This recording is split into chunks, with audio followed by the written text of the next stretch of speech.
जय हिंद सभी को। इस वीडियो में अपन देखेंगे राजस्थान कला संस्कृति का भाग 2। इससे पहले अपन ने भाग 1 देखा था, उसमें संत एवं संप्रदाय पढ़े थे और आगे भी वही अपना जारी रहेगा। तो उससे क्वेश्चन देखते हैं। पहला क्वेश्चन है, खालसा खाकी नागा राजस्थान के किस संप्रदाय के भाग है? खालसा खाकी नागा राजस्थान के किस संप्रदाय के भाग है? तो देखो, रामस्नेही, दादू पंथ, चरणदासी या लालदासी। तो देखो, ये ध्यान रखना, दादू पंथ, यानी दादू पंथ से संबंधित ये संप्रदाय है। और दादू पंथ के कितने संप्रदाय, ये जरूर ध्यान रखना, तो आपसे पूछा जा सकता है। तो कितने हैं? 5। और कैसे याद रखना है? तो वीर खाना खाऊं, वीर खाना खाऊं, इस हिसाब से ध्यान रखना। वीर खाना खाऊं यानी 1 2 3 4, ये 5 हो गए। तो दादू पंथ के 5 शाखाएं हैं। दादू पंथ की कितनी शाखाएं? 5 शाखाएं। कौन कौन सी? तो एक तो है विरक्त, आप अपने नोट्स में लिख लेना, विरक्त। फिर है खाकी, फिर ना का मतलब है नागा, फिर है खालसा, फिर है ये उत्तरादे।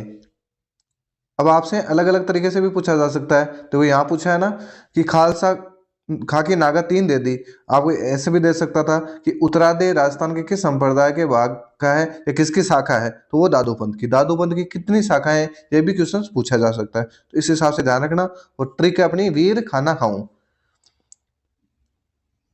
चलो अगला क्वेश्चन देखते हैं अपन। और वीडियो अच्छा लगे तो लाइक जरूर करना, सब्सक्राइब करो तो आपकी मर्जी है, लेकिन लाइक जरूर करना जिससे मेरे को मोटिवेशन मिले कि मैं सही दिशा में काम कर रहा हूँ और आपको अच्छा भी लग रहा है। तो अगला क्वेश्चन है, दादू पंथ में सत्संग स्थल कहलाता है। पिछला वीडियो अगर आपने नहीं देखा है तो पार्ट 1 जरूर देखना आप। वहां पर ने क्या देखा था? जाम्बो जी के बारे में देखा था। तो साथ में अगर आप जैसे ही पढ़ो, ये क्वेश्चन आ गया, सत्संग स्थल दादू का पूछा है, तो आपको यहाँ वापस पीछे का भी याद होना चाहिए कि जाम्बो जी का जो सत्संग स्थल था उसे क्या कहा जाता था। तो देखो, ये तो हो गया अलग दरीबा, यानी दादू पंथ में सत्संग स्थल को अलग दरीबा कहा जाता है। और जाम्बा जी का सत्संग स्थल था या प्रवचन स्थल था, उसे साथरी कहा जाता है। यानी जाम्बो जी का प्रवचन स्थल कौन सा था? साथरी। चलो अगला क्वेश्चन है, संत बखना जी, संत दास जी, संत रजब जी किस समुदाय से संबंधित थे? ये क्वेश्चन बहुत अच्छा है। देखो, क्वेश्चन की प्रकृति देख लो आप। आरपीएससी सेकंड ग्रेड में आया हुआ, आरएस प्री में ये क्वेश्चन है, और ये जेईई 2022 में दे दिया। मतलब कितने ज्यादातर क्वेश्चन रिपीटेड है, और आपको ये जैसे ही चलोगे आप तो ऐसे देखने को मिलेगा। तो क्वेश्चन है, संत बखना जी, संत दास जी, संत रजब जी किस संप्रदाय से संबंधित है? तो देखो किससे हैं? ये दादू पंथ से संबंधित है। दादू पंथ से संबंधित है। फिर अगला क्वेश्चन है, अब देखो ये आ गया वापस, और ये डबल एओ में आया हुआ है, यानी असिस्टेंट एग्रीकल्चर ऑफिसर में ये क्वेश्चन आया है। दादू पंथ की नागा शाखा, मैंने बताया था ना आपको, वीर खाना खाऊं, 5 शाखाएं थी दादू पंथ की।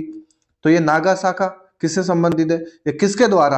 अब यहाँ क्वेश्चन पूछ लिया कि दादू पंथ की नागा शाखा किसके द्वारा स्थापित की गई, तो ये जरूर ध्यान रखना। तो किसके द्वारा? तो ये सुंदरदास जी के द्वारा। बहुत ही अच्छा क्वेश्चन है, सुंदरदास। और इनका एक क्वेश्चन और भी पूछा जाता है, इन्होंने सुंदर विलास ग्रंथ की रचना की थी। सुंदर विलास ग्रंथ की रचना किसने की? सुंदरदास ने। ये जरूर ध्यान रखना आप। और ये दादू पंथ है, ये निर्गुण संप्रदाय के प्रवर्तक है, यानी निर्गुण है दादू पंथ वाले। और जो विष्णु संप्रदाय वाले हैं वो भी निर्गुण है। तो ये दोनों ध्यान रखना। और इन्होंने, यानी संत दादू जी ने अकबर से भेंट भी की थी। ये सब चीजें आप जैसे क्वेश्चन आएगा उस हिसाब से अपन डिस्कस कर लेंगे। ये जो एक ये चीज और ध्यान रखना, जो ये उत्तरादय शाखा है इसे स्थानधारी भी कहा जाता है।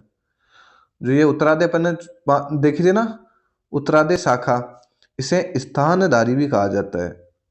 स्थानधारी शाखा। अब आपसे क्वेश्चन कर ले, स्थानधारी शाखा किससे संबंधित है? तो वो दादू पंथ से संबंधित है। चलो अगला क्वेश्चन है, मुगल सम्राट अकबर द्वारा जिस संत को फतेहपुर सीकरी आमंत्रित किया गया था। अब ये क्वेश्चन अलग तरीके से भी पूछा गया है कि किस संत ने या किस संत से अकबर ने फतेहपुर सीकरी में भेंट की थी। तो कैसे भी हो, अब आराम से कर लेना। देखो पटवार में आया हुआ हेडमास्टर में आया और जेल फरारी में। 3 एग्जामों में ये रिपीट हुआ है, यानी 17, 12 और ऐसे 21 में। पहले 12 में आया था, 17 में, फिर 21 में आ गया। तो बताओ किससे? तो दादू दयाल जी से। अगर यह भविष्य में क्वेश्चन बनेगा तो पूछा जा सकता है कहाँ पे की थी? फतेहपुर सीकरी में। किसने की थी? अकबर ने। और कब की? ये क्वेश्चन भी पूछा गया, तो ये जरूर ध्यान रखना, 1585 में। कब की थी? 1585 ईस्वी में। ये जरूर ध्यान रखना, 1585 ईस्वी में। और जाम्बो जी का जन्म कब हुआ था? तो 1451 ईस्वी में। ये जरूर ध्यान रखना। और जाम्बो जी ने विश्नोई संप्रदाय की स्थापना कब की? 1485 में, यानी 100 साल का गैप है। 1585 में तो अकबर दादू दयाल से फतेहपुर सीकरी में मिला था, और 100 साल पहले जाम्बो जी ने बिश्नोई संप्रदाय की स्थापना की थी समराथल बीकानेर में। यह जरूर ध्यान रखना।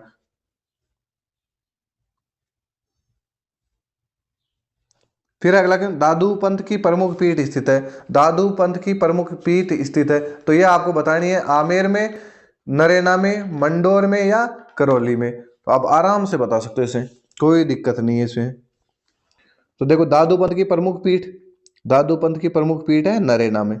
और नरेना अभी किस में आता है? तो ये दूदू में आता है, दूदू जिले में आता है। तो ये जरूर ध्यान रखना नवीनतम के हिसाब से। और मुख्य पीढ़ी ये है ही। और दादू जी ने सबसे पहले उपदेश कहाँ पे दिया था, कब दिया था? तो ये दिया था 1568 ईस्वी में। ये ध्यान रखना, 1568 ईस्वी में दादू जी ने पहला उपदेश दिया था सांभर में। ये जरूर ध्यान रखना। और दादू जी को, यानी संत दादू दयाल को राजस्थान का कबीर भी कहा जाता है। और राजस्थान का कबीर दादू दयाल को किसने कहा था? तो मोतीलाल मेनारिया ने कहा था। ये जरूर ध्यान रखना, मोतीलाल मेनारिया ने किसे राजस्थान का कबीर कहा? दादू दयाल को। ये सब चीजें आपको ध्यान रखनी है। और सत्संग स्थल आपको बता दिया, अलग दरीबा होता है ये। चलो अगला क्वेश्चन है, सेम वो के वही क्वेश्चन है, थोड़ी सी लैंग्वेज चेंज हुई है। प्रमुख पीठ थी, यहाँ प्रमुख केंद्र दिया है। लेक्चर में आया हुआ है, ग्रेड 3rd ग्रेड में आया हुआ है। सेम ही क्वेश्चन है, केवल वहां पे प्रमुख पीठ थी, यहाँ पर प्रमुख केंद्र था। तो पीपासर, पीपासर का आपको पता होना चाहिए। पीपासर में क्या था भाई? तो पीपासर में जाम्बो जी से रिलेटेड है। तो पीपासर में क्या हुआ था? जाम्बो जी का जन्म हुआ था। तो ये ध्यान रखना। भीनमाल है नहीं, कवि माघ की नगरी है भीनमाल। और नारायणा, नारायणा या नरेना भी बोला जाता है इसे। तो इस हिसाब से ध्यान रखना। तो दादू पंथ का प्रमुख केंद्र कहाँ है? नरेना में। और अन्य पीठे हैं, देखो अन्य पीठे में कल्याणपुर है, और सांबर है, भराणा है। ये सब चीजें ध्यान रखना। और गुरु का नाम ये भी ध्यान रखना। तो गुरु का नाम है वरदानंद जी, जिसे बूढ़धन जी भी कहा जाता है। यानी दादू दयाल के गुरु का नाम क्या है? वरदानंद, वरदानंद, या इसका दूसरा नाम है बूढ़नाथ, बूढ़ जी। इस हिसाब से ये भी ध्यान रखना, गुरु का नाम भी पूछा जा सकता है। फिर इनकी रचनाएं हैं, जैसे काया बेली है, और दादू दयाल रद्दुआ है, दादू जी वाणी है। एक ये जरूर ध्यान रखना, काया बेली जरूर ध्यान रखना, क्योंकि दादू जी का तो दोनों तो, बाकी तो कर दोगे आप। जैसे दादू दयाल रद्दुआ और दादू जी वाणी, ये तो आप कर दोगे। लेकिन ये जो काया बेली है, ये जरूर ध्यान रखना, ये पूछी भी जा सकती है। काया बेली, काया बेली ग्रंथ किसकी रचना है? तो संत दादू जी की है। बाकी दादू पंथ के 5 संप्रदाय है, 5 शाखाएं हैं। और कौन सी है? तो वीर खाना खाऊं, तो आप आराम से कर दोगे। चलो अगला है, दादू की शिक्षाओं का संकलन दादू वाणी रचित है। दादू वाणी किसने लिखी थी? दादू जी ने। और ये क्या है? दादू जी की शिक्षाओं का संकलन है। तो ये डिप्टी कमांडेंट में आया हुआ क्वेश्चन है। वो तो भाषा बतानी है आपको कि ये दादू वाणी किस भाषा में रची गई है। तो मेवाती में, ढूंढाड़ी में, या देशवाली में, या बागड़ी में। तो ये आपको बताना है। तो यह है ढूंढाड़ी में। कौन सी भाषा में है? ढूंढाड़ी भाषा में। और दादू दयाल ने दादू पंथ की स्थापना कब की थी? ये भी क्वेश्चन पूछा जा सकता है। तो 1574 में, 1574 में दादू जी ने दादू पंथ की स्थापना की थी। तो ये आपको पता होना चाहिए। और दादू जी का जन्म कब हुआ? तो 1544 ईस्वी में हुआ था। और हुआ कहाँ था? तो ये हुआ था अहमदाबाद में। ये जरूर ध्यान रखना।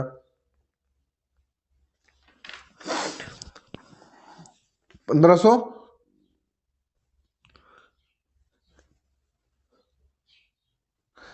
1544 में, ये जरूर ध्यान रखना। 1544 में दादू जी का जन्म हुआ था। कहाँ पे? अहमदाबाद में। और दादू पंथ की स्थापना कब हुई? 1574 में। और 1585 में क्या हुआ था? तो अकबर से मिले थे ये फतेहपुर सीकरी में।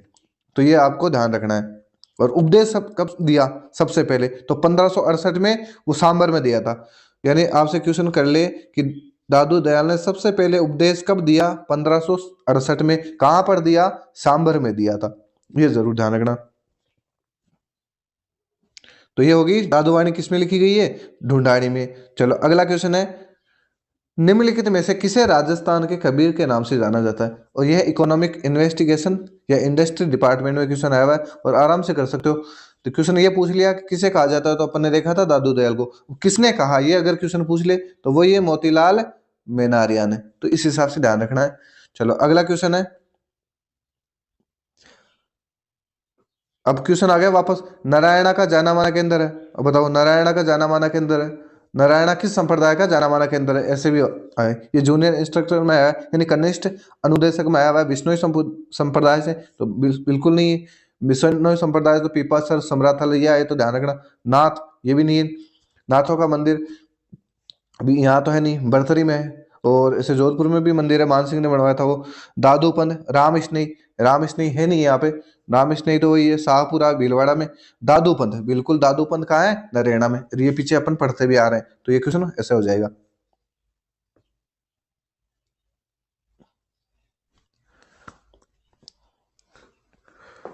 चलो अगला है, निम्नलिखित में से दादूपंथी उप संप्रदाय नहीं है। अब आराम से बता दोगे।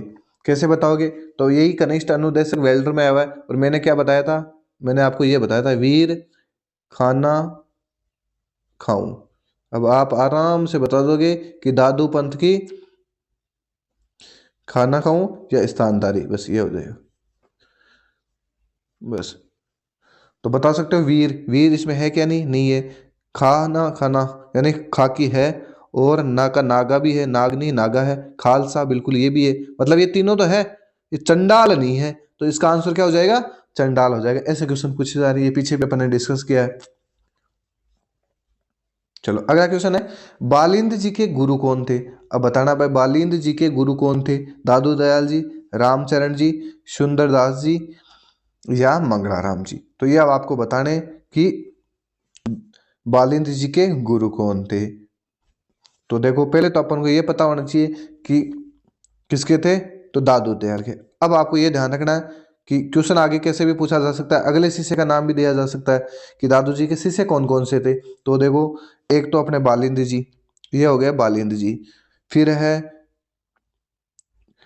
मिस्किन दास, फिर है सुंदर दास, फिर है गरीब दास, और बखना जी, और रज्जब जी, माधो दास जी, और संत दास जी।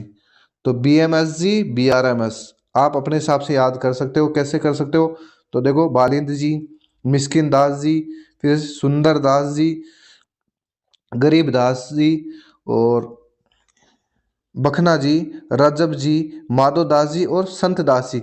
8 है ये आठों को आपको याद करना पड़ेगा, एक बार में याद नहीं होंगे। तो जो इजी है वो उनको पहले याद कर लो, फिर एक एक और सेट कर लो। जैसे संत भी है, सुंदर भी है, इस हिसाब से। कि बालिंद जी है ना, बालिंद जी गरीब भी है, लेकिन सुंदर भी है, और संत भी है, और रज्जब, माधो, मिश्किन, इस हिसाब से ध्यान रखना। बखना जी, तो ये अपने आप ही आप लॉजिकली सेट कर लोगे ना, तो दिमाग में आराम से लंबे टाइम तक रहेगा। जैसे अभी बताया मैंने 5 शाखाएं, वीर खाना खाऊं, तो आप आराम से कर लोगे कौन सा क्या है। विरक्त, खालसा, अपने खाकी, नागा, उत्तरादे, उत्तरादे कोई स्थानदारी भी कहा जाता है इस हिसाब से। तो ऐसे भी बता देना कि बालिंद जी गरीब भी है, सुंदर भी है, और संत भी है, और अच्छा बखान भी करते हैं। बखान का मतलब बोलना, और बोलने मतलब उपदेश देना। तो ये अच्छा बखान भी करते हैं। माधव भी है, रज्जब है। तो ये दो तो अलग से कर भी दोगे आप आराम से, कोई दिक्कत नहीं आएगी। चले अगला क्वेश्चन है। चल, दादू पंथ की कितनी शाखाएं? इन्वेस्टिगेटर में आया हुआ क्वेश्चन है भाई। अब ये क्वेश्चन मेरे हिसाब से तो जिसने भी अगर अच्छे मूड से भी नहीं पढ़ा है ना पीछे की जो सारी चीजें, तो भी कर देगा। कितनी थी भाई? 5 थी। और ये मैंने बताया था आपको कि ये पूछी जा सकती है कि कितनी शाखाएं हैं और कौन कौन सी है, कौन सी है और कौन सी नहीं है। तीनों तरीके से क्वेश्चन पूछ लिया गया। तो 5 है, कौन कौन सी है? तो वीर खाना खाऊं, आप आराम से कर दोगे। चलो अगला क्वेश्चन है,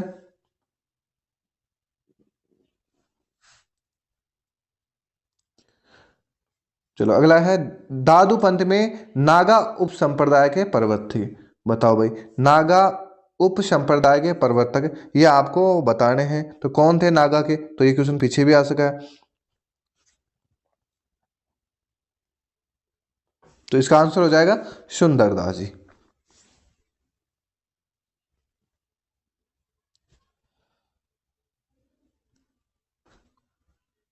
अगला क्वेश्चन है कि संत दादू दयाल की मृत्यु स्थल। देखो, मृत्यु स्थल और मृत्यु कब हुई और जन्म स्थल, ये दोनों चीजें आपको ध्यान रखनी है। तो दादू दयाल की मृत्यु कहाँ हुई थी? तो वो तो हुई थी, सॉरी, नारायणा में। कहाँ हुई थी? नारायणा में। यहाँ तो क्या हुआ था? सांबर में। सांबर में तो पहला उपदेश दिया था, कब दिया था? 1568 में, ये जरूर ध्यान रखना। और स्थापना कब की थी? 1574 में, बिल्कुल। 1585 में क्या हुआ था? तो 1585 में अकबर से मिले थे। तो इस तरीके से आपको जोड़ जोड़ के पढ़ना है। तो ये तो हो गया। अब अपन देख लेते जन्म और मरण, यानी जन्म कहाँ हुआ? तो दादू दयाल जी का जन्म हुआ था, वो हुआ था अहमदाबाद में। तो कब हुआ था? 1544 को। 1544 को कहाँ हुआ था? अहमदाबाद में। अहमदाबाद में जन्म, अहमदाबाद में हुआ था। और कब हुआ? ये दोनों चीजें आपको ध्यान रखनी है। और हुआ कब था? तो चैत्र शुक्ल अष्टमी को हुआ था। हाँ, चैत्र शुक्ल अष्टमी को। फिर है मृत्यु। देखो, जन्म हो गया, अब आपको मृत्यु भी पता होनी चाहिए कि मृत्यु हुई कब थी और कहाँ पे हुई थी। तो ये हुई थी 1660 में। 1660 ईस्वी में। कहाँ हुई थी?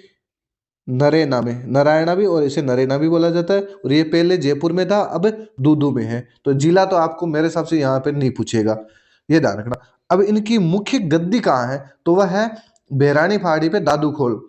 बेरानी पहाड़ी दादू खोल पे यहाँ इनकी मुख्य गद्दी है। उपदेश इनका है दादू वाणी। किसमें लिखी हुई है? ढूंढाड़ी में लिखी है। सत्संग स्थल है इनका अलग दरीबा, राजस्थान का कबीर कहा जाता है। किसे, किसने कहा था? मोतीलाल मेनारिया ने कहा था। ये निर्गुण भक्ति के संत थे। तो ये इस हिसाब से ध्यान रखना। और दादू पंथ की स्थापना कब की थी? 1574 में की थी। तो ये सारी चीजें आपको ध्यान रखनी है। चलो अगला क्वेश्चन है, संत दादू दयाल के निधन के पश्चात दादू पंथ का उत्तराधिकारी किसे नियुक्त किया था? यह भी इन्वेस्टिगेटर में, यानी क्वेश्चन इनके इर्द गिर्द ही पूछे जा रहे हैं। अब बताओ,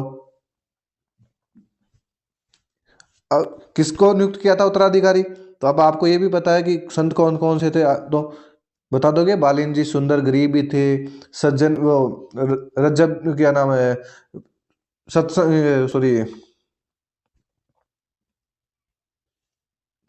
सुंदर थे, संत भी थे, गरीब भी थे, और मुस्कान थी उनके मुंह पर, यानी मिस्किन दास। और बखान भी अच्छा करते थे, और माधो भी थे, इस हिसाब से। तो अब ये कौन से हो जाएंगे इनमें? तो इनके निधन के बाद जो दादू पंथ का उत्तराधिकारी नियुक्त किया गया था, वो गरीब दास को, यानी सबसे गरीब को इन्होंने उत्तराधिकारी बनाया। तो इस हिसाब से आपको ध्यान रखना है। और इनके बाद में कौन बैठा था? तो इनके बाद में मिस्किन दास बैठे थे। तो ये जरूर ध्यान रखना। चलो अगला क्वेश्चन है, राजस्थान के कौन से प्रसिद्ध संत बीकानेर के कतरिया से संबंधित है? तो ये आपको बताना है। बीकानेर के कतरिया सर से संबंधित है। लैब असिस्टेंट में और कंप्यूटर एग्जाम में आया हुआ क्वेश्चन है। हरिदास जी, जाम्बो जी। देखो, जाम्बो जी, जाम्बोजीत पीपासर नागौर है, समराथल बीकानेर है, सिद्धनाथ जी या दरियाव जी। तो ये ध्यान रखना। तो ये है संत जसनाथ। ये जसनाथ वाला जरूर ध्यान रखना। ये भी निर्गुण भक्ति के विचारधारा के संत थे। तो निर्गुण वाले कितने पढ़ लिए अपन ने? निर्गुण, ये भी पूछा जाता है कौन सा गुण है, कौन निर्गुण। तो निर्गुण में अपन ने जाम्बोजी पढ़ लिया, दादू दयाल पढ़ लिया, और जसनाथ जी पढ़ लिया। तो ये जसनाथ जी भी किसके थे? तो ये भी निर्गुण संप्रदाय के संबंधित थे। और इनका जन्म हुआ था, वो हुआ था देवउठनी 11 को, 1482 में। 1482 में इनका जन्म हुआ और इनके जन्म के 3 साल बाद जाम्बोजी ने क्या कर दिया, विश्नोई संप्रदाय की स्थापना कर दी, यानी 1485 में। तो जाम्बोजी का जन्म कब हुआ था, 1451 में। इनके गुरु का नाम गोरखनाथ था। अब याद करो पीछे कि इनके गुरु का नाम भी गोरखनाथ था। इनके पिता का नाम हमीर जी था, माता का नाम रूपा देवी। यह पूछा जा सकता है क्वेश्चन, क्योंकि वहां हंसा भाई और लॉर्ड जी के बारे में पूछा था, जाम्बो जी की माता का नाम, तो यहाँ भी पूछा जा सकता है। तो इनकी माता का नाम तो रूपादे था, ये भी ध्यान रखना, रूपादे। और पिता का नाम था हमीर जी, यानी जसनाथ जी के पिता का नाम क्या था, हमीर जी, और माता का नाम रूपादे, ये जरूर ध्यान रखना। और इन्होंने तपस्या की थी गोरखमाल या बीकानेर में।